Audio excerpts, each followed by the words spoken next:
好，我们今天来编这个大收纳筐。这个收纳筐使用的底板是23厘米宽，35厘米长，孔位一共是有78个。这个收纳筐使用的编织步骤是大锁链边打底，1进2滚边，然后是4圈3股扭边，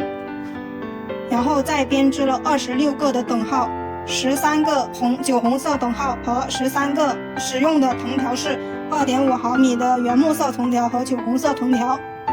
好，在编完26个等号之后，再编了4圈3股扭边。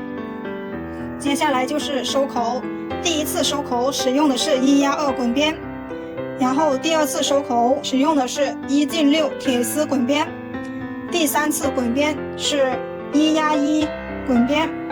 第四次使用的是1压1滚边，所以这个大的收纳筐使用了4次收口方法。好，在编织4圈3股扭边之前，挂了一个全藤的把手，两边分别1个。好，这个大收纳筐的高度是18厘米，可以容纳非常多的玩具或其他物件。好，那我们接下来学习具体的编织过程吧。